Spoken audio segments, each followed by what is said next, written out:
ஓம் சைராம், ஜெய் சைராம். என் அன்பின் பிரியமே, என் வார்த்தைகளை ஊன்றி கவனி. என் ஆலயம் செல், அங்கே என் நாமாவை பக்தியோடு உள்ளம் உருகி சொல். வெறும் வார்த்தைகளால் என்னிடம் வேண்டுதல் செய்.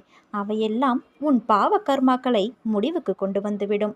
இனி வாழ்வில் துன்ப நிலை மாறி இன்ப நிலை அடையப் போகும் நீ பட்ட கஷ்டங்களை பற்றி மறக்கத்தான் போகின்றாய். அதை எப்போதும் நினைவுபடுத்திக் கொள்வதற்காக நான் சொல்வதை சிறிது கவனத்துடன் கவனி.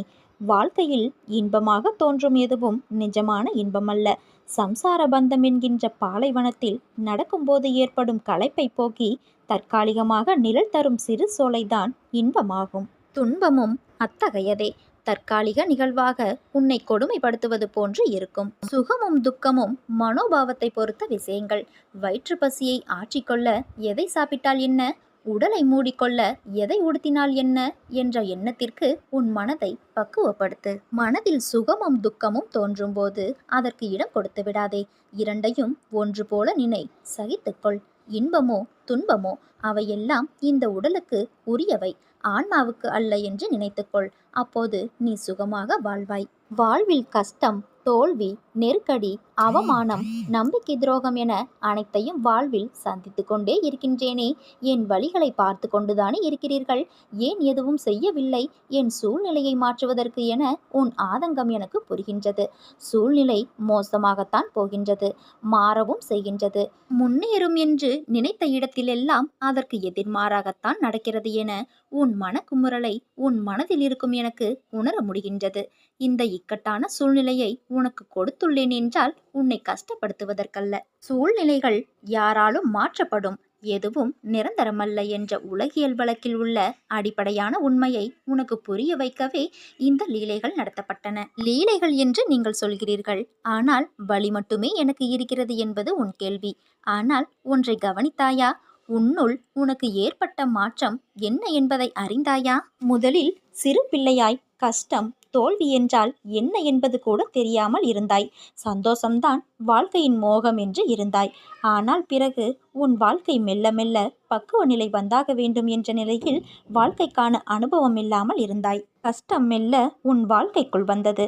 முதலில் அதை சமாளிக்க தடுமாறினாய். பிறகு ஒவ்வொரு கஷ்டத்திலும் தோல்வியிலும் நிறைய தவறுகளையும் அனுபவங்களையும் கற்றுக்கொண்டாய். அடுத்தடுத்து கஷ்டம் என அடுத்தடுத்து வந்தபோது உன் மன வலிமை, நம்பிக்கை, வைராக்கியம், பொறுமை வளர்ந்து கொண்டே வந்ததும் வாழ்க்கையில் உண்மை உருவத்தையும் புரிந்து கொள்ள ஆரம்பித்தாய். பிறகு சூழ்நிலையை சகித்து கொண்டு வாழ்க்கையை ஏற்க பழகினாய்.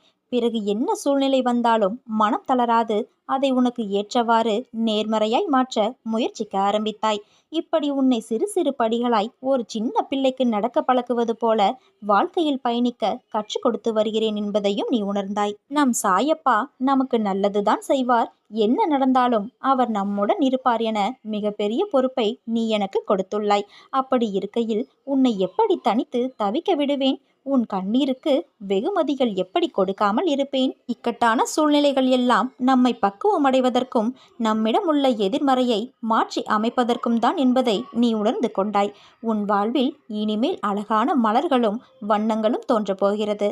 உன் பெற்றோர் என் பொறுப்பு. அவர்களது பிரச்சனை விரைவில் விலகும். அவர்கள் என் ஆசீர்வாதங்களுடன் நிம்மதியாக வாழ்வார்கள். என் உயிர் நீ. உன் சாய்தேவாக்கான உலகமே என் பிள்ளையான நீதான். உன்னுடன் நான் உன் சாய்தேவா எப்போதும் எல்லா சூழ்நிலைகளிலும் இருப்பேன். மனிதர்கள் தவறு செய்வது சகஜம். ஆனால் சிலர் தங்கள் வாழ்க்கையை பாவசேற்றாக மாற்றிக்கொள்வார்கள்.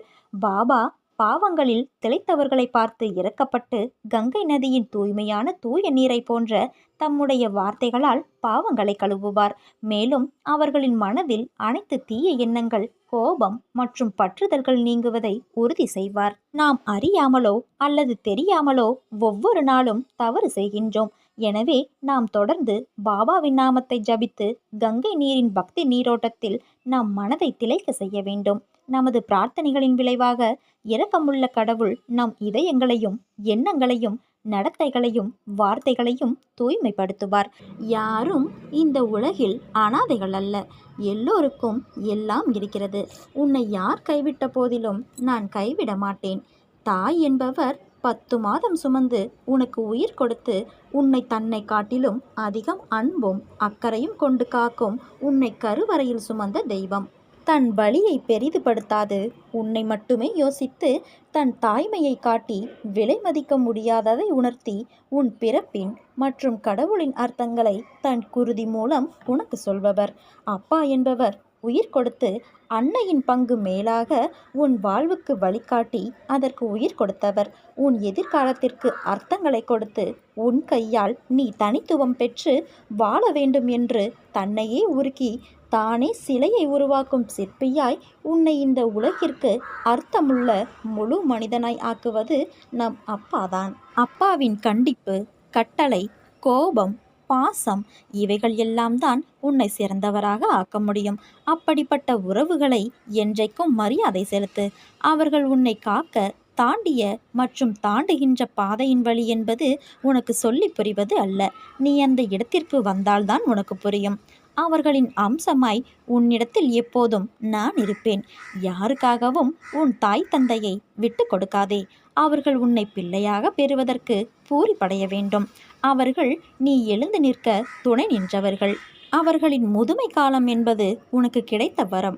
நீ அவர்களை பிள்ளையாய் பார்க்கும் காலம் அவர்களுக்கு துணையாய் ஆறுதலாய் இரு.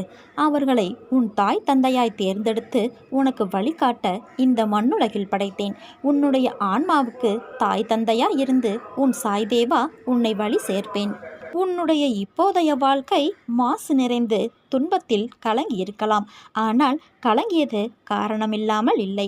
மாசுபட்ட தண்ணீரை கலங்கி வைத்தால்தான் அதற்கான சுத்தம் என்ன என்பது மேலோங்கி வரும். நீ இப்போது கொண்டுள்ள சூழ்நிலைகளும் அப்படித்தான். இப்போது உன் நேரத்தை மோசமானது என்று எடுத்துக்கொள்ளாதே.